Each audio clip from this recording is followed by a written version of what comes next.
ये तो कैसा गठबंधन है। गठबंधन की रैली होती है तो जो राजनीति में नहीं वो महिला आकर घोषणा कर देती है 6 गारंटी की। उनका काम केवल इतना है, वो कट्टर बेईमान अरविंद केजरीवाल जी की धर्मपत्नी है, किसी पद पर नहीं। पिछले 10 सालों में नरेंद्र मोदी जी ने चुने हुए अरबपतियों के लिए सरकार चलाई। नाम आप जानते हो, सबसे बड़ा नाम अदानी जी। घर जाएंगे तो गूगल पे उनकी शेयर प्राइस जो है उसको देख लेना। जिस दिन नरेंद्र मोदी की सरकार आती है उस दिन के बाद अदानी की शेयर प्राइस बढ़ती जाती है, बढ़ती जाती है, बढ़ती जाती है। अगर 1 करोड़ लोगों को नौकरी ये दे सकते हैं तो एक लंबे समय तक इन्हीं के परिवार के लोग बिहार की सत्ता में रहे। और उस वक्त कैसे नौकरियां बांटी गईं, ये हम में से किसी को बताने की जरूरत नहीं है। मिलकर के हम लोग जो है देश के नौजवानों को 1 करोड़ रोजगार दे, नौकरी दे। हमें पूरा विश्वास है कि देश की जनता, खासतौर पे बिहार की जनता हम लोगों को आशीर्वाद देगी ताकि 1 करोड़ नौजवानों को हम लोग सरकारी नौकरी दें। लालू प्रसाद जी के परिवार ने ये नहीं बताया कि 1 करोड़ लोगों को रोजगार देने के नाम पर जमीन कितना लेंगे। जमीन लेने की तैयारी है। लालू प्रसाद जी का पूरा परिवार सिर्फ और सिर्फ भ्रष्टाचार कर सकता है। चुनावी समय में वादे बड़े बड़े किए जाते हैं, बातें बड़ी बड़ी कही जाती हैं, पर हकीकत जब खुद सत्ता में आते हैं तो उसके बाद पता चलता है, फिर बहाने बनाए जाते हैं।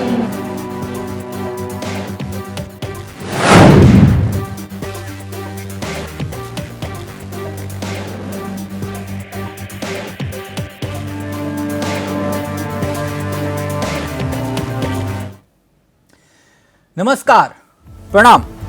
मैं आपके साथ तिलक चावला। बात आज होगी वादों की। किसके वादों पर एतबार? अपनी डफली अपना राग। आज बात होगी दावों की, वादों की और घोषणाओं की। चुनाव होता है तो हर कोई घोषणावीर बन जाता है। चुनाव चौखट पर है, हर राजनीतिक दल अपना अपना घोषणा पत्र जारी कर रहा है। आज आरजेडी नेता तेजस्वी यादव ने पार्टी का मैनिफेस्टो परिवर्तन पत्र जारी किया। इसमें 24 जन वचन किए गए।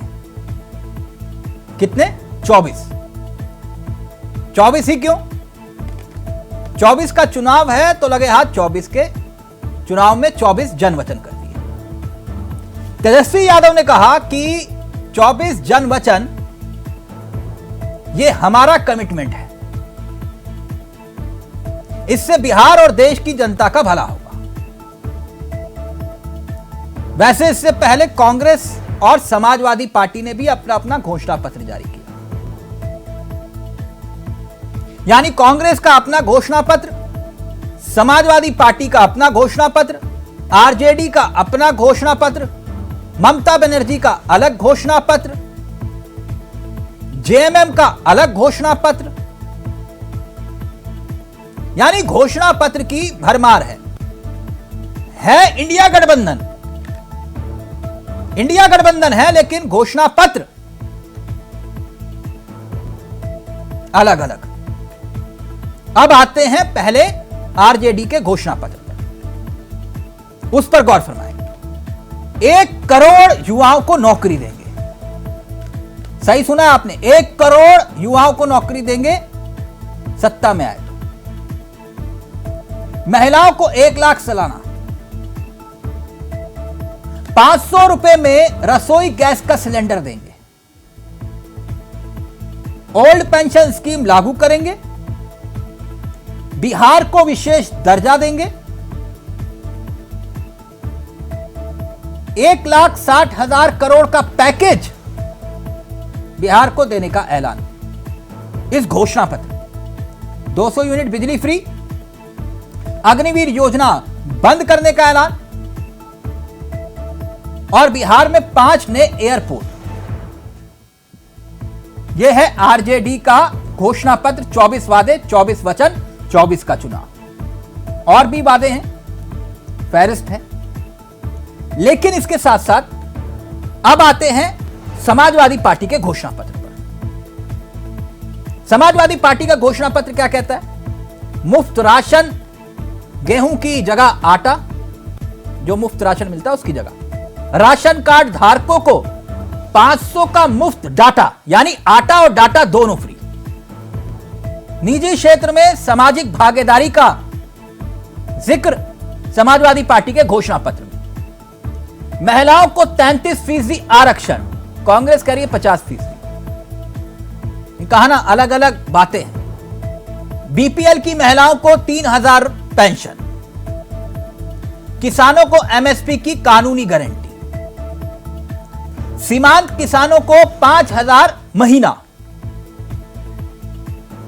5000।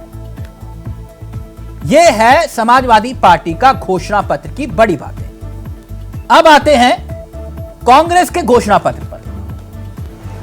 दरअसल कांग्रेस ने 5 न्याय का जिक्र किया है, वर्गों में बांट दिया है। नारी और उसमें आर्थिक सहायता का जिक्र किया गया है। इसके बाद युवा नौकरियों के वादे का जिक्र उसमें किया गया है कि हम इतनी नौकरियां देंगे, 30 लाख के आसपास। किसान एमएसपी कानून की गारंटी का जिक्र उसमें किया गया है। श्रमिक पुरानी पेंशन स्कीम का जिक्र किया गया है। जितनी आबादी उतना हक, हिस्सेदारी, यानी अलग अलग वर्गों में इस घोषणा पत्र को कांग्रेस ने अपने हिसाब से बनाया। यानी आरजेडी का घोषणा पत्र हमने आपके सामने रखा, सपा का घोषणा पत्र आपके सामने रखा, और कांग्रेस का घोषणा पत्र हमने आपके सामने रखा। ऐसे में सवाल यह कि साझा घोषणा पत्र, फिर सवाल उठता है कि साझा घोषणा पत्र इंडिया गठबंधन ने जारी क्यों नहीं किया? अगर आप सब एक साथ हैं तो साथ दिखने भी तो चाहिए। और सवाल यह कि किसके वादों पर एतबार, अपनी डफली अपना राग। हर किसी ने अपने अपने वादे किए, दावे किए। उन दावों के आधार पर सवाल यह खड़ा होता है कि हर किसी के दावे अलग अलग क्यों? घोषणा पत्र पर सियासी घमासान, तो सवाल यह कि किसके वादों पर और कितने वादों पर जनता करे एतबार। तो आज इसी मुद्दे पर चर्चा करेंगे। हमारे साथ मेहमान जुड़ेंगे और उन मेहमानों से आपका परिचय भी करवाते हैं, क्योंकि महंगाई, रोजगार, किसान, किसके मुद्दों में कितनी जान, ये सब वादे हैं, घोषणाएं हैं, हवाबाजी है। वादा तेरा वादा, वादे पर तेरे मारा गया। तो ये 4 मेहमान आपकी स्क्रीन पर हैं। कौशिक जी हमारे साथ जुड़ चुके हैं। विजय कौशिक जी कांग्रेस के चेहरे हैं। हमारे साथ मनोज पंडित जी इस कार्यक्रम का हिस्सा हैं, बीजेपी के चेहरे हैं। निपुण जी हमारे साथ है, राजनीतिक विश्लेषक, और साथ ही साथ समाजवादी पार्टी की तरफ से रविंद्र प्रताप सिंह जी हमारे साथ इस कार्यक्रम का हिस्सा बन चुके हैं। आप सभी का बहुत बहुत स्वागत है। तो सबसे पहले मैं शुरुआत कौशिक जी आपके साथ करना चाहूंगा। कौशिक जी कैसे हैं आप? कौशिक जी, 1 करोड़ युवाओं को नौकरी, आपसे तो 3 कदम आगे निकल गए नहीं, और कह रहे हैं ऊपर से कि तेजस्वी की गारंटी है। कौशिक जी कुछ ज्यादा नहीं हो गया? देखिए, उन्होंने राज्य के हिसाब से गारंटी दावे किए हैं। नहीं, राज्य में 1 करोड़ नौकरी कहां है? केंद्र में 40 लाख नौकरी पड़ी है, आप कह रहे हो कि 1 करोड़ हम दे देंगे। बात बदल, कौशिक जी अगर फोन पास ले आएंगे तो सर आपका ऑडियो बिल्कुल क्लियर आएगा। मैं आपसे ये कहना चाहता हूँ, अगर मेरी आवाज साफ आ रही है? हाँ, बहुत धीमी आ रही है सर। कांग्रेस की आवाज धीमी ना है, मैं चाहता हूं कि थोड़ी बुलंद हो आवाज। लेकिन अलग से नंबर मेरा तो आवाज सर मैं कोशिश करता हूं कांग्रेस की आवाज बुलंद हो ताकि देश भी सुने और देश भी जाने। मैं कोशिश करता हूं दोबारा जुड़ने की। निपुण जी, मेरी आवाज आपको आ रही है? जी क्लियर है। निपुण जी, मैं आपसे इस चर्चा की शुरुआत करना चाहूंगा। कौशिक जी जब तक जुड़ेंगे, मैं चाह रहा था कि मुख्य विपक्षी दल जहां पे बोलते हैं कि भैया हमें बोलने का मौका नहीं, मैं चाह रहा हूं कि पहले सबसे पहले यही बोल रहे, लेकिन अब क्या करूं, कुदरत साथ दे तभी तो। निपुण जी, मैं एक बात जानना चाह रहा था, ये कह रहे हैं कि हमारा घोषणा पत्र, आरजेडी कह रही है, सपा कह रही है हमारा घोषणा पत्र, कांग्रेस कह रही है हमारा घोषणा पत्र, ममता दीदी कह रही है हमारा घोषणा पत्र, जेएमएम यानी कि हेमंत सोरेन वाली पार्टी वो कह रही है हमारा घोषणा पत्र। हर किसी के अपने अपने घोषणा पत्र। जनता कंफ्यूज नहीं होगी? क्या लगता है आपको? अभी तो आम आदमी का भी आएगा ना। नहीं, वो तो फिर यहाँ 1 करोड़ है तो फिर समझ लीजिए वहां तो 2 करोड़ 3 करोड़ कुछ भी हो सकता है।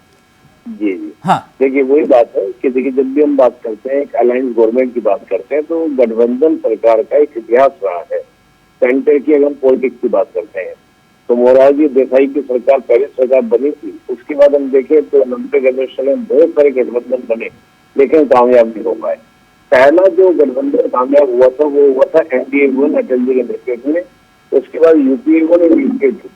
तो था क्या कि 3 गठबंधन की हम बात करते हैं, अभी जैसे एनडीए 2 एनडीए 3 अभी चल रहा है, हम चौथे की तैयारी की बात बोलते हैं कि चुनाव के बाद फैसला हुआ क्या नहीं। निपुण जी, मैं आता हूँ, ऑडियो में समस्या आ रही है, मैं माफी चाहूंगा। कौशिक जी, अब मेरा ऑडियो आ रहा है आपको? बिल्कुल आ रहा है जी कौशिक जी, आपका ऑडियो आ गया। कौशिक जी, मैंने कहा एक ही साझा कार्यक्रम क्यों नहीं जारी कर देते? ये जनता को भी कंफ्यूज कर रहे हो। वो कह रहे हैं 1 करोड़ दूंगा, आप कह रहे हो 30 लाख नौकरी देंगे। पब्लिक कंफ्यूज हो जाती है ना, कि नहीं? देखिए, ये पार्टी नेतृत्व का मामला है, हाईकमान को इस बारे में निर्णय लेना चाहिए था। हाँ। पहली बात। दूसरी बात, तेजस्वी यादव ने क्या घोषणा पत्र जारी किया है, हाँ। उससे कांग्रेस पार्टी का कोई लेना देना नहीं है। नहीं, आपका कोई लेना देना नहीं? क्यों भाई, वो हमारे ठीक है गठबंधन में है, हाँ, लेकिन उन्होंने प्रदेश को लेकर अपनी गारंटियां दी हो तो उसके लिए कौशिक जी हम प्रदेश जिम्मेवार को थोड़ी लेकर ना। 1 करोड़ को ज्यादा, मतलब 1 करोड़ नौकरी की बात करें, वो प्रदेश को अब लेकर देखिए, थोड़ा ये कर तो- रहे होंगे। ये तो बिहार की जनता या तेजस्वी यादव तय करेंगे कि भाई वहाँ क्या स्थिति है, वो 1 करोड़ रोजगार दे सकते हैं या नहीं दे सकते। हाँ, मैं केवल कांग्रेस पार्टी की तरफ से आपको ये बता सकता हूँ हाँ, कि हमने जितनी भी ये जो 5 तरह के न्याय घोषित किए हैं, हाँ, ये पूरे एक्सपर्ट्स की टीम के साथ बैठकर तैयार किए गए हैं कि भाई सरकार में आने पर हम इन घोषणाओं को, अपनी इन गारंटियों को कैसे पूरा करेंगे। कौशिक जी, इस कौशिक, बात का प्लान पहले मसला से ही एक बनाया विश्वसनीयता का होता है ना। आप अपना घोषणा पत्र जारी कर रहे हो, आरजेडी अपना कर रही है, समाजवादी पार्टी अपना कर रही है, जेएमएम अपना कर रही है, तो एक विश्वसनीयता वाली बात होती है ना कि भाई ये हमारी गारंटी है, और एक होता है ये मेरी गारंटी है। अब देखिए, इस मामले में मैं कुछ नहीं कह सकता, क्योंकि जो हमारे गठबंधन के सहयोगी हैं, अगर वो अपने स्तर पर कोई घोषणा पत्र जारी कर रहे हैं तो हमारा ये मानना है कि वो राज्यों के चुनाव को ध्यान में रखते हुए सर, इस तरह की न्यूनतम घोषणाएं साझा कर रहे हैं। कार्यक्रम, कॉमन मिनिमम प्रोग्राम, क्या एक देखिए, common common minimum minimum programme के program साथ आप तो लोग केवल साथ एक नहीं आ ही है। सकते थे? मेरा सवाल बस सुनिए इतना है ना। कौशिक जी। जी, कॉमन मिनिमम प्रोग्राम केवल एक ही है कि इस देश को किसी भी तरह से बचाना है। हाँ, मोदी हटाओ सरकार ये ने- कार्यक्रम है ना आपका? ना ना ना ना ना, हाँ, भाई मोदी हटेंगे, कोई दूसरा तानाशाह आ जाएगा, तीसरा तानाशाह आ जाएगा। हाँ, अगर पार्टी की, किसी पार्टी की नीतियां देश विरोधी हैं हाँ। तो उस पार्टी के खिलाफ हमारी लड़ाई है। सर, एक पहली कॉमन बात मिनिमम ये। प्रोग्राम तक तैयार नहीं कर पा रहे, आप उनको हटाने की बात कर रहे हो। देखिए, मेरी बात सुनिए, ये तो जनता तय करेगी किसको हटाना है, किसको नहीं हटाना। सर, अभी तो आप यहाँ लेकिन- नारे लगा रहे हो, फिर कह रहे हो जनता तय करेगी। देखिए, जब तिलक भाई, आप बड़ी एक कॉमन मिनिमम प्रोग्राम ही तैयार नहीं कर पा रहे हो तो फिर वो आप सुन जनता तो कैसे लीजिए। विश्वास करेगी? मैं ये पूछ रहा हूँ आपसे। सुन तो लीजिए, हमारी पार्टी ने एक डिसीजन ये लिया कि मौजूदा सरकार 100 स्मार्ट सिटी के नाम पर हजारों लाखों करोड़ का घोटाला कर गई, पीएम केयर्स के नाम पर लाखों करोड़ का घोटाला कर गई, इलेक्ट्रॉल बॉन्ड के नाम पर लाखों करोड़ों का घोटाला कर गई। इस देश में पूंजीपतियों को सीबीआई ईडी की जांच के नाम पर लूटा गया, ऑन रिकॉर्ड, उन्हें ठेके देने के नाम पर लूटा गया।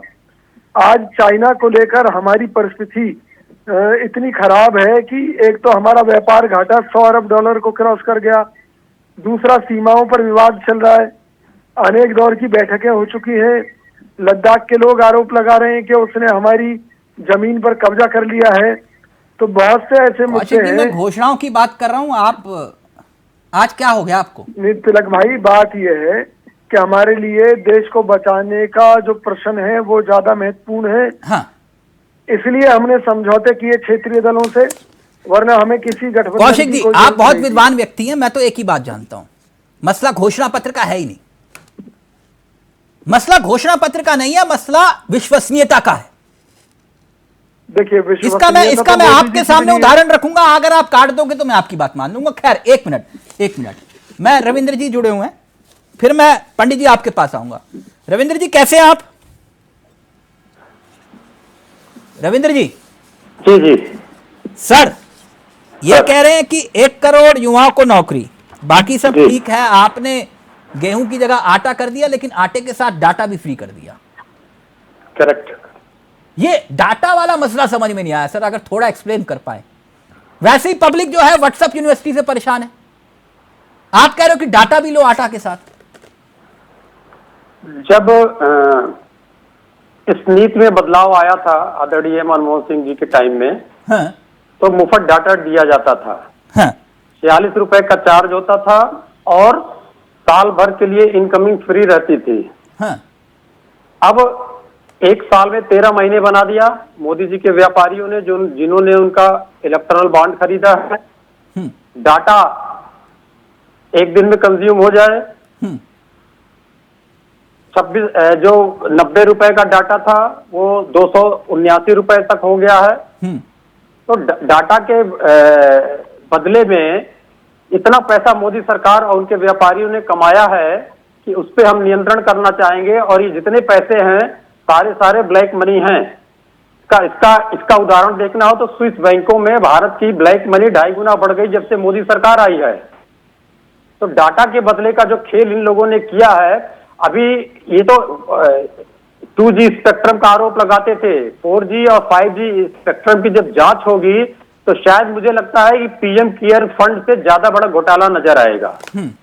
तो उसके लिए हम चाहते हैं कि अभी ये डाटा जो हो गया है, आटा के साथ साथ पब्लिक की बहुत जरूरत बढ़ चुकी है। भारत में सबसे ज्यादा इंटरनेट यूजर हो चुके हैं, मोबाइल यूजर हो चुके हैं, तो उसको हमको छात्रों को भी देना पड़ेगा, ग्रामीण जनता को भी देना पड़ेगा। तो इसलिए हमने आटे के साथ साथ, आटा ही नहीं है खाली, वो पौष्टिक आटा है। अच्छा, तो आटे के साथ डाटा फ्री है? हाँ, पौष्टिक आटे के साथ में डाटा फ्री है। अच्छा, तो मतलब यहाँ, अच्छा मैं जानना चाह रहा था, ये साझा मिनिमम, मतलब साझा एक कॉमन मिनिमम प्रोग्राम क्यों नहीं बना पाए आप लोग? कॉमन मिनिमम प्रोग्राम बना हुआ है। कॉमन मिनिमम प्रोग्राम जो नहीं, बना हुआ है, आपने कहा कि ओल्ड पेंशन स्कीम, उदाहरण के तौर पर हमने कहा कि ओल्ड पेंशन स्कीम लागू करेंगे। कौशिक जी से पूछिए, इन्होंने घोषणा पत्र में कहा नहीं, अभी छोड़ दो, वो मसला केंद्र का है। नहीं, मैं गलत तो नहीं कह रहा ना रविंद्र जी? मैं बता रहा हूं आपको, थोड़ा सा समझने में कंफ्यूजन हो रहा है। कॉमन मिनिमम प्रोग्राम जो है, गवर्नेंस के लिए हमारी सरकार आएगी तो कॉमन मिनिमम प्रोग्राम पे चलेगी। घोषणा पत्र उससे अलग चीज है।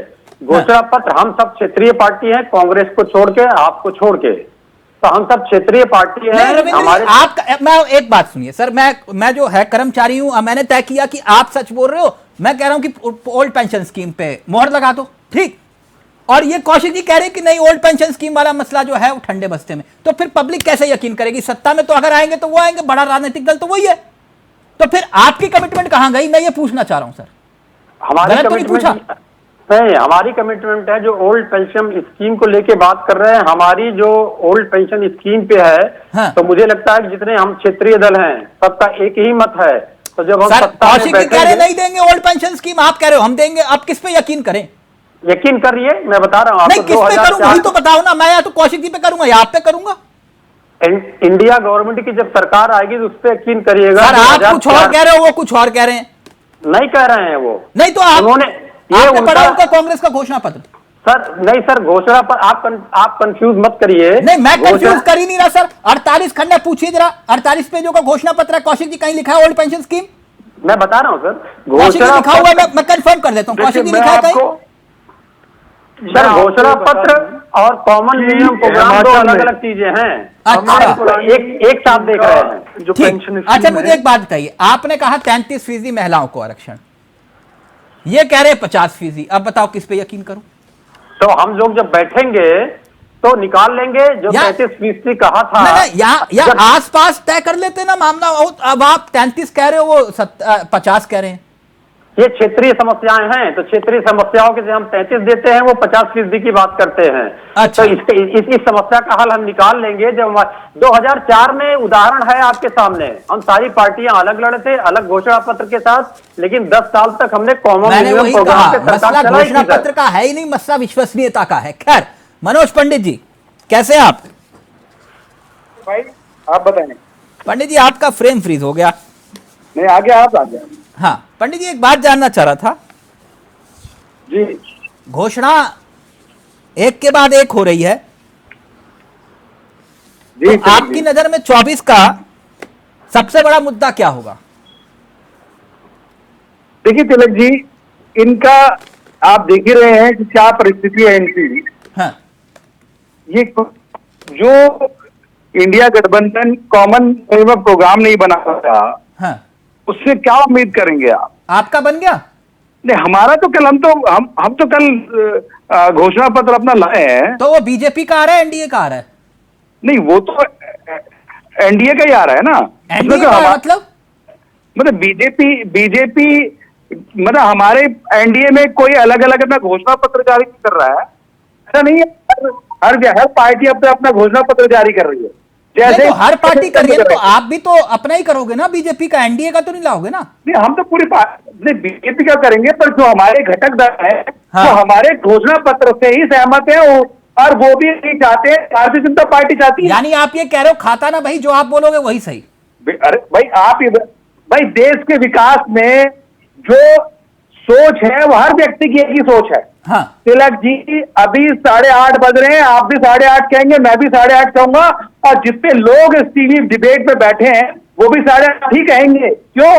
क्योंकि एक ही चीज है, जो देश के विकास की बात करेगा, जो एकता की बात करेगा, जो देश के अखंडता की बात करेगा, जो देश को आगे ले जाने की बात करेगा, जो सुरक्षा की बात करेगा, वो सारी बात सारी पार्टियां करेंगे। पर इंडिया गठबंधन की हालत यह है, समाजवादी पार्टी अलग करेगी, कांग्रेस अलग करेगी, आरजेडी अलग करेगी। वो तो आटे के साथ डाटा भी फ्री दे रहे हैं। तो नहीं, तो उनको पता है ना, आना नहीं है तो कुछ भी बोलो। जब आपको आना नहीं है, चीजें करनी नहीं है, तो वादे करने में क्या जा रहा है आपका? करिए वादे। मैं आप ही की बात मानता हूं पंडित जी। एक मिनट, आप सत्ता में हैं, 10 साल हो गए सत्ता में रहते हुए। ये 24 में बेरोजगारी क्या वाकई सबसे बड़ा मुद्दा है? देखिए, बेरोजगारी तो आप तिलक जी, बेरोजगारी कोई ऐसी चीज नहीं है तिलक जी कि जो एक ही दिन में खत्म हो जाएगी। हाँ। चाहे 24 में हो, चाहे 14 में हो, चाहे 19 में हो, बेरोजगारी के लिए एक पूरा खाका तैयार कर रही है सरकार।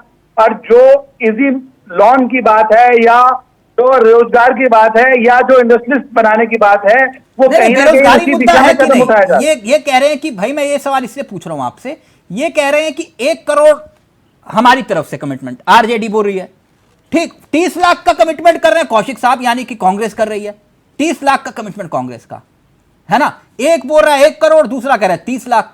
सर, आप कितनी नौकरी दोगे?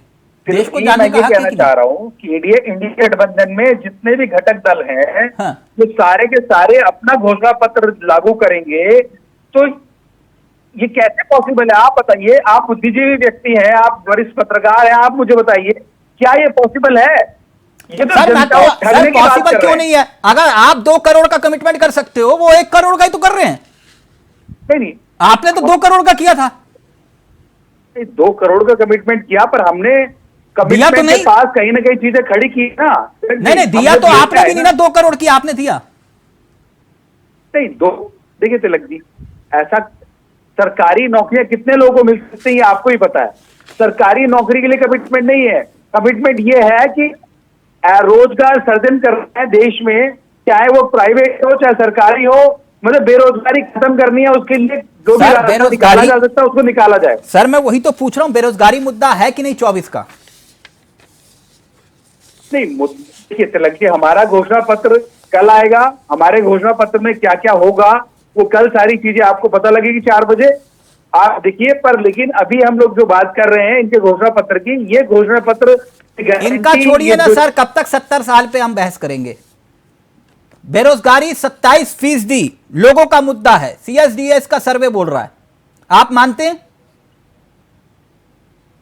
देखिए ये तो बिल्कुल मैं क्या पूरा देश मानता है बात को कि अगर बेरोजगारी है तो बेरोजगारी का निदान तो निकालना ही है।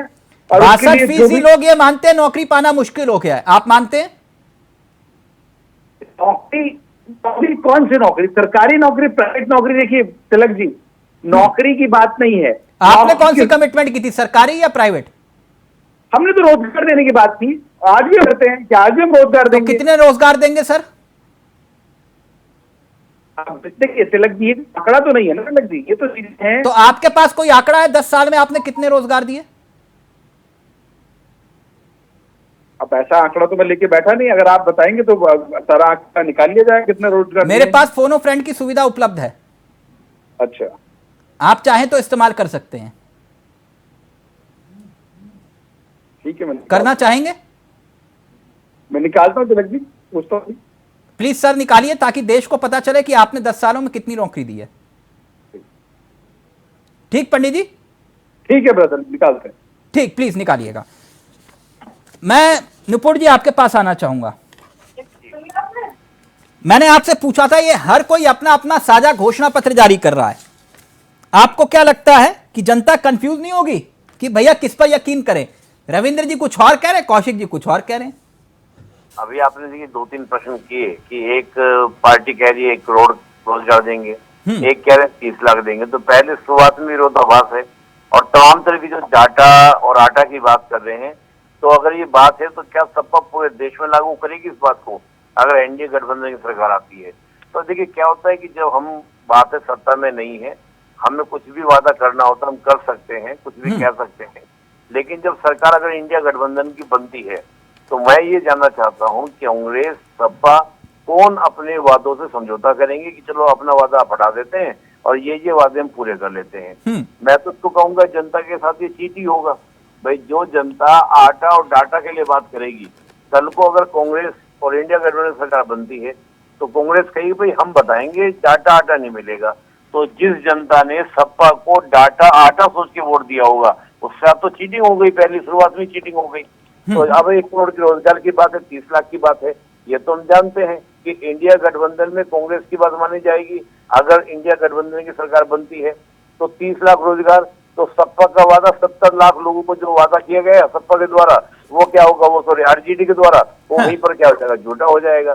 तो मेरी कहने की बात यह है, जनता इस बात को समझती थी कि पहले इस प्रकार के वादे कर देना, बोल देना, कह देना आसान था, लोग अखबारों से पढ़ते थे, टीवी पर न्यूज सुनते थे, लेकिन आज क्या ये यही वजह है निपुण जी कि भैया सत्ता में आना नहीं तो 1 करोड़ की जगह 2 करोड़ लिख दो या 3 करोड़ लिख दो, क्या फर्क जाता है?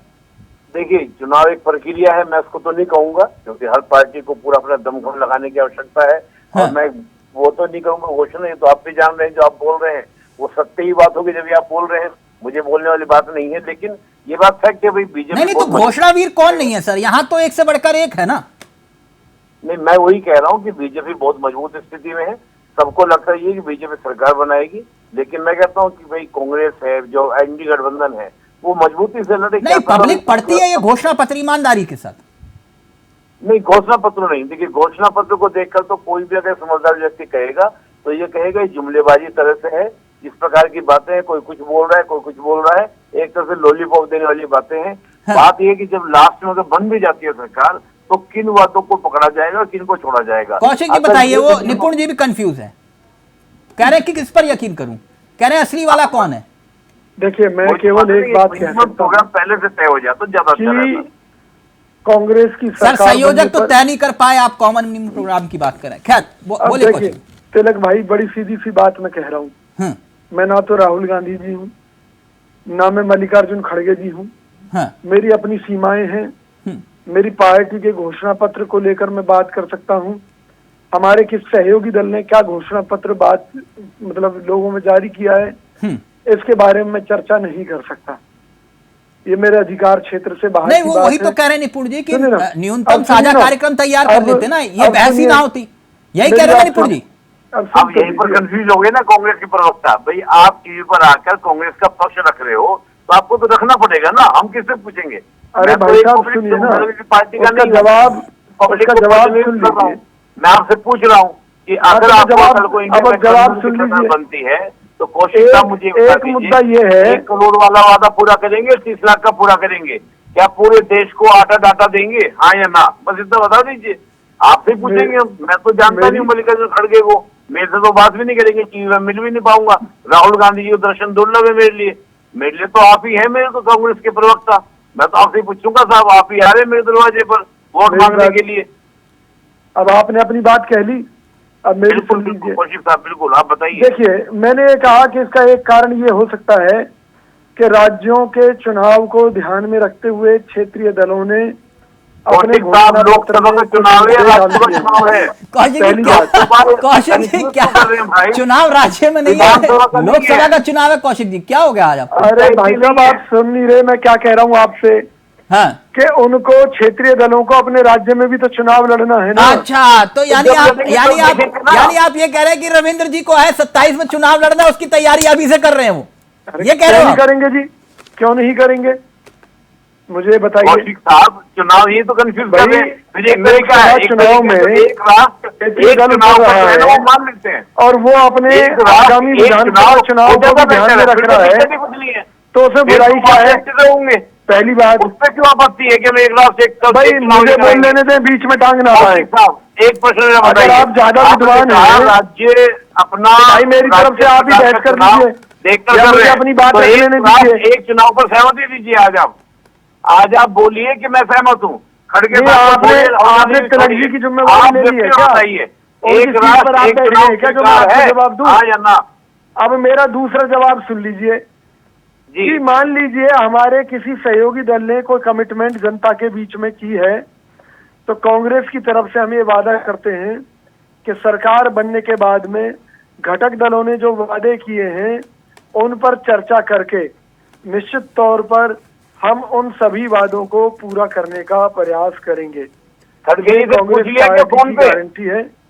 खड़गे जी से पूछ लिया फोन पर राहुल गांधी जी से कि कांग्रेस पार्टी में एक लोकतांत्रिक व्यवस्था है, मैं नहीं कर पाऊंगा। और कांग्रेस पार्टी केवल अपनी ही बात कर रही है लोकसभा चुनाव में, जहां क्षेत्रीय दलों के साथ हमारा गठबंधन है और क्षेत्रीय दल जो घोषणा पत्र जारी कर रहे हैं उनसे हम असहमत नहीं हैं। हाँ, लेकिन सहमत भी नहीं है। सहमति तो चुनाव के बाद बनेगी ना। हाँ, जब बैठ चुनाव के बाद बात करेंगे तब चर्चा होगी। हाँ, अच्छा ठीक है। निपुण जी जो बात कही वो आटा और डाटा वाली, उसका जवाब देना चाह रहे हैं रविंद्र जी, जवाब दे दीजिए, फिर उसके बाद मैं जो पंडित जी आ रहा हूं आपके पास। वो कह रहे हैं आटा और डाटा पे आप पर यकीन करके मोहर लगा दी तो कौशिक जी तो देंगे नहीं।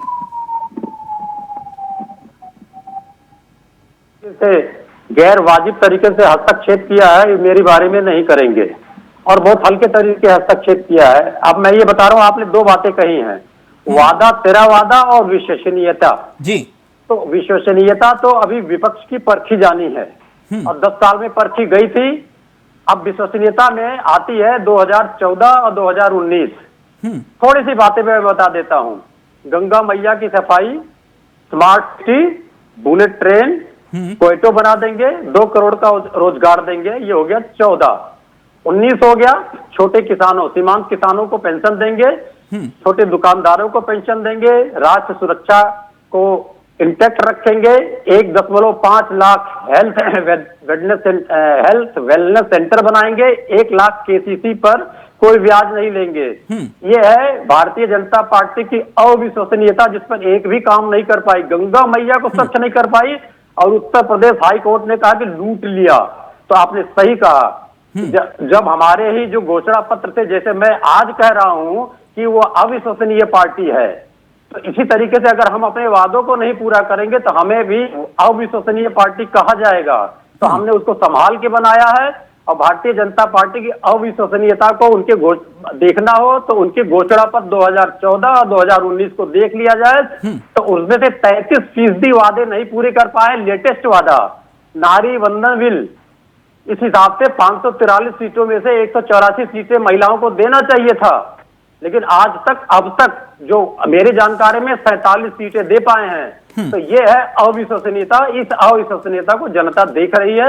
हम कॉमन मिनिमम प्रोग्राम बना के और निश्चित रूप से भारतीय जनता पार्टी के भ्रष्टाचार और अविश्वसनीयता का पोल खोलेंगे। आपने अपनी बात रखी। एक निपुण जी कुछ कहना चाह रहे हैं, फिर उसके बाद मैं पंडित जी आ रहा हूं आपके पास। बोलिए निपुण जी।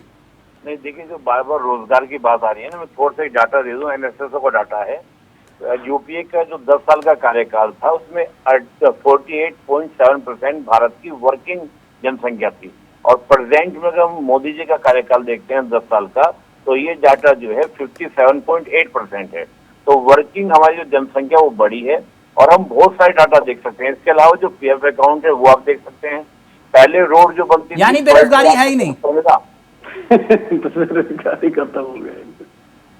और जो मैं थोड़ा सा एक बात बोल दूं, जो सपा के प्रवक्ता बोल रहे थे ना कि मोदी जी का कोई वादा पूरा नहीं हुआ। देखिए, मोदी जी के वादे की हम बात करते हैं 2019 की, उन्होंने यूसीसी के बारे में कहा था, सीए के बारे में कहा था, राम मंदिर के बारे में कहा था, 370 के बारे में कहा था। इसके अलावा किसानों को 6,000 रुपया पर एनुअली बात कही थी, वो उनके द्वारा दी गई। आप तमाम तरीके में, ये नहीं कि सारे वादा पूरे करे हैं, लेकिन काफी ज्यादा जो डीबीटी, ठीक, रविंद्र जी प्लीज जल्दी से। उसका 35% वादा पूरा किया, मैंने वो कहा है। जितना निपुण जी ने गिनाया है, आम जनता को कुछ नहीं लेना है। अभिनंदन 370 की अगर बात करते हैं तो 370 अगर इन्होंने हटाया है तो कारगिल परिषद ने इनको हरा दिया है। और एक भी आदमी को, एक भी कश्मीरी पंडित को एक घर नहीं दे पाए। ये 370 का वादा था इनका। उस पर दूसरे दूसरे कह रहे हैं आप वही पार्टी है ना जो मुलायम सिंह यादव रुक जाइए, रुक जाइए, रुक जाइए। महिलाओं को लाएंगे तो क्या होगा, माहौल बना रहेगा। ये मुलायम सिंह यादव जी का स्टेटमेंट है जब अटल सरकार ला रही थी महिलाओं के लिए आरक्षण का बिल, संख्या बढ़ी रहेगी, महिलाओं का जब ये स्टेटमेंट बोलते हैं आप। इनको समय दीजिए, इनको निपुण जी को समय दीजिए, नहीं तो ये इनका भ्रष्ट कर जाएगा। नहीं, आप तो मुलायम सिंह यादव जी को बीच में लेकर आ रहे हो। रविंद्र जी, इनका मैं प्रखरता से उत्तर दूंगा कि ये शब्द जिस तरीके से उन्होंने कहा, ये महामूर्ख व्यक्ति है अगर मुलायम सिंह का नाम लेके आया। जब ये नारी बिल आया था तो योगी आदित्यनाथ ने कहा था कि चाहे मुझे निकाल दिया जाए और चाहे इस पर व्हिप जारी किया, मैं बिल का उल्लंघन करूंगा और नारी वंदन बिल के खिलाफ जाऊंगा। तो इस व्यक्ति ने कैसे ले लिया? और माननीय मुलायम सिंह जी उसके सपोर्ट में खड़े हुए थे। तो ये मूर्ख व्यक्ति अगर इस प्रकार की बातें करता है और अफवाह फैलाने का काम कर रहा है, इसका पूरा वो जो अखबार की कटिंग है वो आपको भेज अरे कटिंग वटिंग मत दिखाइए। आदित्यनाथ ने क्या कहा था वो बताइए। आपकी जानकारी आदित्यनाथ ने क्या कहा वो बताइए। आदित्यनाथ ने क्या कहा वो बताइए। मैं आपको अखबार की कटिंग दूंगा। मुलायम सिंह यादव जी ने क्या आपकी आवश्यकता नहीं है। आपकी मानसिकता, आपका बातचीत, आपकी संस्कृति को बताता है कि आपको जानकारी नहीं है। आप केवल हस्तक्षेप करना जानते हैं, करना जानते हैं। नंबर दीजिए मुझे आप अपना। आपसे ज्यादा अच्छे तो भारतीय जनता पार्टी के प्रवक्ता महोदय हैं। आपने पूरे डिबेट को डिरेल किया है और आपको कोई भी जानकारी नहीं है, किसी प्रकार की जानकारी नहीं है। आप केवल डिबेट को डिरेल करने के लिए बैठे हुए हैं। जबकि चावला साहब ने बहुत अच्छा मुद्दा उठाया था, किसी पार्टी को नहीं छोड़ा था उन्होंने। आप जैसे व्यक्ति अगर चैनल पे आएंगे तो भारत की जनता को कंफ्यूज करेंगे। और ऐसे चारण लोग जब आते हैं तो जनता कंफ्यूज होती है। जनता कंफ्यूज होती है तो आप जैसे चारण लोगों का ऐसा हिसाब करती है, रविंद्र जी प्लीज एक मिनट, आपने अपनी बातों को रखा। एक मिनट, रविंद्र जी बहुत काबिल प्रवक्ता हैं, इसमें कोई दो राय नहीं। और ऐसे काबिल प्रवक्ता आते हैं तो तर्कों के साथ अपनी बात को रखना चाहिए ताकि जनता भी सुने और समझे और एक मत पर आए। बात विश्वसनीयता की थी। रविंद्र जी गलत होगा तो आप काट दीजिएगा उस पर। करेक्ट है आप, करेक्ट है। मैं विश्वसनीयता की बात आपने की। कौशिक जी ने कहा कि भाई मैं 72,000 रुपए दूंगा, 72,000 ये मेरी कमिटमेंट है। ठीक, कांग्रेस का वादा था किसानों को 72,000 रुपए, यानी कि हलवा पूड़ी पूरे 56 भोग। मनोज पंडित जी की पार्टी यानी बीजेपी यानी मोदी जी ने कहा कि मैं 6,000 रुपए दूंगा। सूखी सब्जी है, खा लें, खा लो। जनता ने कहा कि नहीं, ये 56 भोग नहीं चाहिए मुझे, हमें 6,000 वाला जो है हम सूखी रोटी के साथ खा लेंगे मामला। रविंद्र जी गलत उदाहरण तो नहीं दिया मैंने। एक कह रहा है कि मैं 72,000, आप सर 7वीं और 4थी क्लास के बच्चे से भी पूछ लोगे 72 ज्यादा है या फिर 6,000। तो वो तो कहेगा ना सर, वहां एक तरफ 72,000 मिल रहे हैं और दूसरा कह रहा है मैं 6,000 पे दूंगा। जनता कह रही है नहीं 6,000 वाले के पास जाओ। मैं यही विश्वसनीयता की बात कर रहा था सर। गलत उदाहरण तो नहीं दिया रविंद्र जी मैंने? नहीं बिल्कुल कहीं से कोई आपने डिबेट में कहीं से भी कोई गलत उदाहरण नहीं दिया है और बहुत अच्छा मुद्दा उठाया है जो मुझे पिछले 1 महीने की डिबेट में नहीं मिला। नहीं, उसके लिए शुक्रिया सर। आप आते रहेंगे तो यहां तो मेरे को वो वाला आता भी नहीं सर, वो मैं करता भी नहीं। वो क्या होता है वो जो हिंदू मुसलमान टाइप का, वो मेरे को आता भी नहीं है। खैर कौशिक जी आप अपनी बात रखिए, ये विश्वसनीयता की बात थी। नहीं, ये विश्वसनीयता की बात नहीं है, हाँ ये प्रोपेगेंडा राजनीति की बात है। क्या यही जो इसमें आप क्या कह रहे प्रोपेगेंडा? हैं, सुनिए ना, आपने कहा 72,000 पे दूंगा अरे और वो कह रहे 6,000 पे दूंगा। जनता ने कहा 72,000 वाला नहीं चाहिए। सुनिए तो सही भाई साहब, अगर चुनाव हिंदू मुस्लिम पर हो रहा हो तो लोग 6,000 देखेंगे या 72,000 देखेंगे, मुझे बताइए। अगर आपसे कह दिया जाए कि आपकी जान खतरे में है, आप हलवा पूरी खाओगे या रोटी खाओगे, अच्छा, तो सवाल यह है कि मोदी जी ये नैरेटिव बनाने में सफल रहे थे हाँ कि भाई अगर कांग्रेस को वोट दिया तो ये इस तो देश फिर आप पर क्यों लड़ रहे हो? मुस्लिमों का शासन हो जाएगा। अभी तो आपकी नजर में हिंदू मुसलमान हो रहा है, क्यों लड़ रहे हो फिर चुनाव? हरिद्वार में जाकर जो है गंगा किनारे भजन कीर्तन करो। क्या देश को डूबने के लिए छोड़ दें? अच्छा, मोदी जी ने जो आज भट्टा गोल कर जब रखा आपकी है नजर में देश का- जनता इतनी बेवकूफ है नहीं, जिसे आप बेवकूफ समझ रहे हो। नहीं, सुनिए, हाँ जनता बेवकूफ एक हद तक रहती है, अच्छा, और जब उनकी खुद की रोजी रोटी पर लात लगती है तो वही लोग जो आंखों पर पट्टी बांधे हुए होते हैं वो आंखें खोल लेते हैं अपनी। तो आज नहीं तो कल देश की जनता की आंखें खुलेंगी, ठीक, निश्चित तौर पर पंडित जी आप खुलेंगी। जवाब दीजिए। तो वो हम कह रहे हैं कि इसलिए हर अपनी बात पे लड़ाई हिंदू को मुसलमान जारी ले आते रखे हो, हुए इसलिए हैं। जनता गुमराह हो जाती है। तिलक कौशिक जी, जी, इन्हीं के कांग्रेस के प्रत्याशी इमरान मकसूद, जिन्होंने अपने भाषण में कहा कि अगर आपने अब की बार सोच समझ के वोट नहीं डाला तो आप समझ लीजिए सबसे पहले कार्रवाई होगी उस पर और आप पर, मतलब कि मुसलमानों पर। तो ये ऐसे बयान दे रहे हैं इमरान नहीं, जो मोदी जी ने बयान दिया कि कांग्रेस का घोषणा पत्र पर मुस्लिम लीग की छाप कौन है, कर रहा है तिलक जी? ये मुस्लिम लीग का घोषणा पत्र है। भाई जो ये कांग्रेस जातिवाद अपने किसने जहर भाषण घोला है? में इनके ये मोदी जी ने घोला है। जनसभाओं में इसलिए ऐसी बातें करेंगे, ये तो झूठ क्या बोलकर मैसेज जाएगा जनता आप को? जो दुकान और चलाना हिंदू चाहते मुस्लिम का हैं, ठीकरा फोड़ते आपको हैं। स्वीकार भारतीय करना जनता पार्टी चाहिए पर कि मोदी जी ये जनहित देश के मुद्दों पर समझता है फेल है कि भारतीय इसलिए जनता पार्टी उनके तर्कस में किस चीज केवल के लिए राजनीति हिंदू करती मुसलमान है का तीर और है कांग्रेस किस चीज के और लिए राजनीति हिंदुओं करती है। में डर बिठाकर तो ये वोट डर लेने बिठाने का का जो काम हुनर कौन कर रहा है? मोदी जी डर ने बिठाने सीख का रखा काम है, कांग्रेस वो के कब तक प्रत्याशी कर चलेगा? रहे हैं इमरान ये मकसूद। तो पंडित जी, ईश्वर पंडित जी, जाने। एक मिनट। पंडित जी आप ये कह रहे हो कि ये हिंदू मुसलमान कर रहे हैं, ठीक, मैं आप ही की बात मान रहा हूं। आपने कहा कि यही कह रहे हैं, हमारा कोई लेना देना नहीं। तो ये मुस्लिम लीग की बात किसने की थी? नहीं तिलक जी, आप, मैं अगर गलत कह रहा हूं तो आप मुझे बताइए। नहीं, मैं पूछ रहा हूं प्रत्याशी ने आपसे। यहां नहीं, तो इंडियन प्रीमियर लीग चल रहा है, आईपीएल, आप नहीं। मुस्लिम लीग की बात कर रहे हो, क्यों? नहीं देखिए तिलक जी, हम ये कहते हैं हमने तो जनता में जो भरोसा कायम किया है, हम उस भरोसे की बात कर रहे हैं। नहीं तो वो भरोसे में आप कह रहे हो कि हम नहीं कर रहे कोई हिंदू मुसलमान, लेकिन चुनाव के समय में मटन मच्छी का मुद्दा फिर क्यों आ गया? बताइए। तिलक नवरात्र जी, मैंने भी रखे हूं, मुझे बोलना पड़ रहा है। देखिए तिलक जी, मैंने भी नवरात्र मैंने भी पास रखा हुआ है, आपने भी रखा हुआ हाँ, है, तो और फिर पैनल में बैठने वाले कहां और से आ लोगों गया ने बताइए रखा ना? हुआ। आप कह रहे हो आप कुछ कर नहीं रहे, पर तो लेकिन फिर तिलक ये जी, मटन मच्छी कहां से आ गया? तिलक जी, मटन मच्छी क्यों नहीं आएगा? आप मुझे बताइए, आप खाकर वीडियो डाल रहे हैं सोशल मीडिया पे, आप क्या दिखाना चाहते हैं? सर आप तो विकास की बात करोगे ना, तो इसे आप मुद्दा क्यों बना रहे हो? नहीं, मुद्दा बनाना जरूरी है। क्यों? नहीं, आप अपने घर में खाएं, कौन मना करता है आपको? पर लेकिन आप उसका वीडियो बनाकर और पब्लिक में डालेंगे, तो आपसे किसने कहा था कि आप देखो? कराएंगे कि हम नहीं मानते। सर मैं कह रहा हूं विकास मुद्दा है ना, आपने जब इतना विकास किया तो आप विकास की बात करो, ये मटन मच्छी की बात कहां से ला रहे हो? तिलक जी, ये एक ऐसा मैसेज देना चाहता है विपक्ष कि हम किसी धर्म विशेष के लिए इन चीजों को कर रहे हैं। भाई हम नहीं मानते हिंदू धर्म को, हम बेशक हिंदू धर्म में पैदा हुए हैं, पर लेकिन हमारा नहीं, क्या ये बीजेपी की नवरात्रों में भी मछली खाने का काम कर रहे हैं। आप लोग हिंदू धर्म को नहीं मानते? तो ये बात जो है, इंडिया गठबंधन के जो घटक दल हैं, तेजस्वी यादव, उन्होंने ये वीडियो क्यों डाला? अरे भाई आप खाते खाइए, कौन मना करता है आपको? सर, सावन आपके के महीने एक में वो पंडित जी- राहुल गांधी को मटन बनाना सिखाते हैं उनके पिताजी। पंडित जी, पुत्र जो है अपना मछली खा के वीडियो डालते हैं। पंडित जी, आपके नेता तो उद्घाटन करते हैं ऐसी दुकानों का, देखिए करते हैं ना, तो छोड़ दीजिए।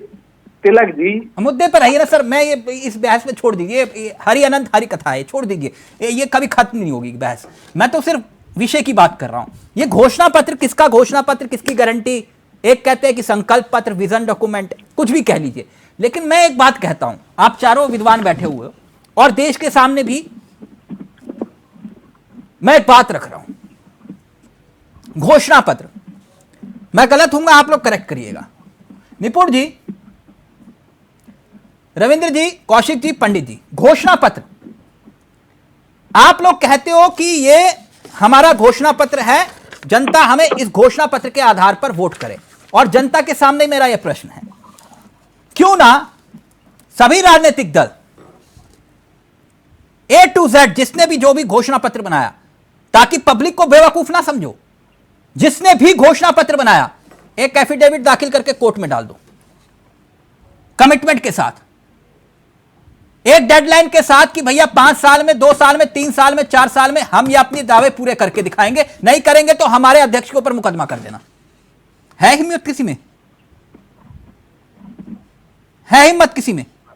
हाँ, आपने वाजिब प्रश्न पूछा है, लेकिन देखिए क्या है कि जो ये नहीं नुपुर जी, ये हकीकत है, किसी राजनीतिक दल के अंदर ये हिम्मत नहीं होगी कि वो घोषणा पत्र के नाम पर एफिडेविट दाखिल कर दे कोर्ट में जाके और बोल दे कि अगर मैंने पूरा नहीं किया वादा तो मेरे ऊपर मुकदमा कर देना। एक्चुअली कोर्ट में जाके मुकदमा हो भी नहीं पाएगा मुद्दे को लेकर। मैं थोड़ा सा आपको संवैधानिक जानकारी दे दूं। सर, संवैधानिक जानकारी एक अपनी जगह है, नैतिकता अपनी जगह है। अब नैतिकता की बात छोड़ दीजिए, लेकिन हाँ सर, फिर वही है ना कहानी, नैतिकता तो फिर बची कहां? फिर घोषणा पत्र पर किसके यकीन करे फिर जनता? आप अगर संविधान पढ़ा रहे हो आप मुझे, तो फिर मैं कौशिक जी की बात पर यकीन करूं, रविंद्र जी की बात पर, या पंडित जी की बात पर? देखिए, इसमें मैं हमेशा बोलता हूँ कि हम पिछली सरकारों को देख लेते हैं। सपा की सरकार उत्तर प्रदेश में रही है, हाँ। उसका मैनिफेस्टो उठा लेते हैं, उन्होंने अपने कार्यकाल में कितने वादे पूरे करे। हम मनमोहन जी के 2 साल के कार्यकाल उठा देते हैं, हाँ। उनका वादा देख लेते हैं, क्या क्या वादे पूरे किए, उस हाँ। आधार पर हम देख सकते हैं।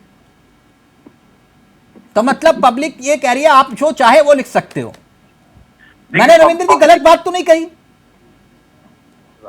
बात तो सही है आपकी। रविंद्र जी गलत बात तो नहीं कही मैंने? नहीं, बिल्कुल नहीं, कौशिक जी कुछ गलत उदाहरण तो नहीं दिया? बल्कि मैं सहमत हूँ आपकी बात से। तिलक भाई, आपकी बात सही है, इसमें कोई शक नहीं है, पंडित लेकिन जी, जो जागृति आम जनता में होनी चाहिए थी वो केवल तिलक जी जैसे चंद लोगों में है। यही इस देश का दुर्भाग्य है। आप लोग सब ये जो जब चाहे जो लिख देते हो ना, जनता विश्वास फिर कम करेगी, कहेगी कि हाँ इस व्यक्ति ने जो कहा वो लिखा और करके भी दिखाया। असली घोषणा पत्र उस दिन लागू होगा सबके लिए। खैर, भारतीय जनता पार्टी ने जो कहा वो कर दिखाया, ये पूरा देश जानता है इस बात को, और उसी का नतीजा ये है कि हम बम्पर 400 सीट के पार की बात करते हैं, इसकी बात करते हैं क्योंकि हमने किया है और जनता का भरोसा भारतीय जनता पार्टी पर है। देखिए, इतने मुद्दे, महिला बिल की बात, ये महिला बिल बाढ़ के बह दिया था पार्लियामेंट में, कांग्रेस के नहीं आ पाई थी, हमने उसे पास कराया, भारतीय जनता पार्टी ने काम किया। पंडित जी, 2 करोड़ रोजगार हर साल, 15 लाख अकाउंट में जी, 7 करोड़ 43 लाख डीजल सस्ता, डॉलर रुपए के बराबर हो गया। 7 करोड़ 43 लाख लोगों को रोजगार दिया है। कितने सर? 7 करोड़ 43 लाख। ये कहां का डाटा है? ये गूगल खोलिए, अभी आ जाएगा आपके सामने। गूगल वाइज का जवाब मेरे से ले ले सर। 6 लाख तो छोटे करोड़ रोजगार हर साल छीने गए। नहीं, बंद आपने कहा रोजगार की, मैं रोजगार बता रहा हूँ, आप डाटा निकालिए, सारा डाटा आपके पास, मैं अभी भेज देता हूँ आपको। हाँ। अभी सारा डाटा मैं आपको भेज देता हूँ। 7 करोड़ 43 लाख लोगों को रोजगार दिया है भारतीय जनता पार्टी ने, डायरेक्ट इनडायरेक्ट, ठीक है। हाँ। और भारतीय जनता पार्टी ने जो काम किया तिलक जी, ये ऐतिहासिक काम है, इतिहास रचने का काम भारतीय जनता पार्टी ने किया है। गूगल क्या बता रहा है सर, बेरोजगारी दर कितनी है? गूगल कुछ बता रहा है बेरोजगारी दर कितनी है? जी तिलक जी, बेरोजगारी दर नहीं, बेरोजगारी आपने पूछा कि कितने लोगों को डायरेक्ट इनडायरेक्ट नौकरी मिली या रोजगार मिला, मैं उसकी बात कर रहा हूं। 7.5 करोड़ लोगों को डायरेक्ट इनडायरेक्ट रोजगार दिया है भारतीय जनता पार्टी ने। 2 करोड़ के हिसाब से तो सर 24 करोड़ हो जाता है। अब देखिए तिलक जी, आप देखिए ना, आप अभी मुझे अभी कोई डाटा फ्री दे रहा है, कोई डाटा फ्री दे रहा है, कोई चीजें कर रहा है, तो उन सबके साथ भारतीय जनता पार्टी को मत तोलिए। ये भारतीय जनता पार्टी जो कहती है वो करती है, और ये जो नारा है कि मोदी है तो मुमकिन है, ठीक। कौशिक जी बोलिए। देखिए, अब ये बात तो सही कही उन्होंने कि भाई 44 करोड़ लोगों को जो है मुद्रा लोन भी तो दिया इन्होंने। सुनिए ना, ये सब फर्जी वाला है। 2 करोड़ रोजगार हर साल देने का वादा किया था मोदी जी ने, और ऑन रिकॉर्ड 2 करोड़ रोजगार हर साल छीने गए हैं। आंकड़े बताते हैं 45 करोड़ लोगों ने रोजगार ढूंढना बंद कर दिया है तंग आकर, क्योंकि उन्हें कोई अपना भविष्य नहीं दिखाई दे रहा किसी भी काम में। आंकड़े सरकार के बताते हैं कि 81 करोड़ लोग सरकार के 5 किलो गेहूं पर जिंदा हैं। अभी वर्ल्ड बैंक ने भारत को चेतावनी दी है, और जो भारत का विकास का जो ड्रामा है उसको झूठा करार दिया है। उन्होंने कहा है, वर्ल्ड बैंक ने चेतावनी देते हुए, कि यहाँ जो बेरोजगारी की दर है अंग्रेजों के समय को भी क्रॉस कर चुकी है। यानी कि अंग्रेज तो जानबूझकर हमें बेरोजगार रखते थे, कौशिक जी, और उनके समय को भी क्रॉस कर चुकी है। आप ये बताइए, कौशिक जी पार्टी के सारे लोग छोड़कर भारतीय जनता पार्टी ज्वाइन कर रहे हैं और पार्टी ज्वाइन कर रहे हैं। इनके बड़े प्रवक्ता थे प्रोफेसर बल्लभ, उन्होंने भी भारतीय जनता पार्टी ज्वाइन कर ली, और बहुत सारे लोग ज्वाइन कर रहे हैं। तो क्या हो गया? कहीं ना कहीं इनको समझ नहीं आ रहा, मान लो कौशिक जी को बीजेपी ये कह रही कैसे है चलेंगी कि भाई कांग्रेस के लोगों की कोई इनकम नहीं अच्छा, है, एक बात वो हमारे यहाँ आओ 10-20 करोड़ ले जाओ, तो हर कौशिक कोई जी, विजय कौशिक नहीं है ना। कौशिक जी, सारे डरपोक सारे गद्दार नहीं होते हैं ना कौशिक जी। अगर सबको डरपोक और गद्दार घोषित करोगे तो पार्टी में कोई रहेगा नहीं, पुराने जमींदार आदमी हो। एक मिनट रुको कौशिक जी, विषय वही है। आप लोग, हमारे देश के पूर्व प्रधानमंत्री जो वित्त मामलों में बहुत विद्वान थे, उन्होंने कहा था, रविंद्र जी मैं आपके पास आ रहा हूं इसी सवाल के साथ, कि भाई पैसे पेड़ पर नहीं उगते। उदाहरण के तौर पर बिहार पर कर्ज है 2,56,000 करोड़ का, और यूपी पर कर्ज है 7,47,000 करोड़ का। आप लोग कह रहे हो कि चांद भी तोड़ लाएंगे, तारे भी तोड़ लाएंगे, सब कुछ तोड़ लाओगे, ये पैसा कहां से लाओगे सर? रविंद्र जी। तिलक भाई, इसका मेरे से ले लो एक लाइन में। कौशिक जी, मैंने बताया तो सही, मनमोहन सिंह जी ने कहा था पैसे पेड़ पे नहीं उगते। मेरी बात तो सुनिए, मनमोहन सिंह जी ने सही कहा था। हाँ। लेकिन मोदी सरकार कर क्या रही है 70 सालों में? रविंद्र जी की बात आने दीजिए प्लीज जल्दी से। रविंद्र जी, एक फिर फाइनल कमेंट आपका लूंगा मैं। पंडित जी, बड़ा दिलचस्प सवाल है। चावला साहब, जो आपने बात कही है उस CSDS के सर्वे में आ गया है। हाँ। तो महंगाई और बेरोजगारी, ये 2 पैरामीटर मान लें, ये सरकार का ही फंडेड CSDS है। महंगाई और बेरोजगारी मिला के 50% का इशू है, बाकी सारे इशू उस 50% में आ जाते हैं। हाँ। तो हमारा जितना भी फोकस होना चाहिए महंगाई बेरोजगारी पे होना चाहिए। सही कहा था हमारे अर्थशास्त्री प्रधानमंत्री मनमोहन सिंह साहब ने, पैसे पेड़ में नहीं उगते हैं। पैसे जब उगते हैं जब हमारे वहाँ लगभग हर हाथों में कार्य होता है। जैसे इंग्लिश पीरियड में 17वीं शताब्दी में अंग्रेज बताते हैं कि दुनिया की GDP का 25% भारत में होता था। अभी कोई बता रहा था हम गरीब थे, तो 17वीं शताब्दी में हमारे पास, क्योंकि हर हाथों में काम था, तो हर हाथों में काम देना पड़ेगा। जब ये सारा काम बड़ी कंपनियों का, मैं फाइनल कमेंट ले रहा हूं। आप लोग मुद्दे उठाइए सर, कोई दिक्कत नहीं है, विपक्ष में है, मुद्दे उठाने चाहिए, सबको उठाने चाहिए। लेकिन पंडित जी आवाज आ रही है? जी आ रही है। मैंने कहा वो लाइव में कमेंट आया है, वो पूछ रहे हैं आपसे, कह रहे हैं वो जो केसरगंज वाले बृजभूषण जी हैं, उनको टिकट मिलेगा कि नहीं? देखिए तिलक जी, अभी तक टिकट नहीं दिया है ना उनको। अभी तक उत्तर प्रदेश में जितनी टिकटों की घोषणा हुई उसमें उनका नाम नहीं है। वो तो पहले फेज का चुनाव खत्म होगा, उसके बाद फैसला लोगे ना आप, क्योंकि वहां मतलब वो वाला आ जाएगा फिर, इसलिए पूछ रहा हूँ। देखिए जी, ये हमारी पार्टी में पार्लियामेंट्री बोर्ड होता है। हाँ। और ये उस बोर्ड की जुडिक्शन में आता है कि वो किसको टिकट देंगे, किसको टिकट नहीं देंगे। नहीं, वरुण गांधी का टिकट कट सकता है, वो किसानों की आवाज उठा रहे थे, तो फिर यहाँ बृजभूषण का टिकट मिलना चाहिए। तिलक जी, उत्तर प्रदेश में कितने लोगों का टिकट कटा है पता है आपको?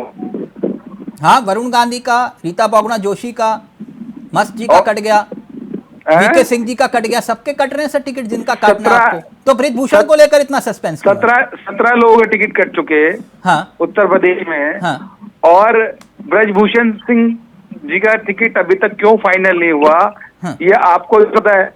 बता दो, आप बता दो। नहीं, देखिए, पार्टी कहीं ना कहीं पार्टी को लग रहा है कि चीजें कहाँ करनी है, कहाँ नहीं करनी है, उस हिसाब से प्लान करके आप ये कह रहे हो कि उनका टिकट कट सकता है?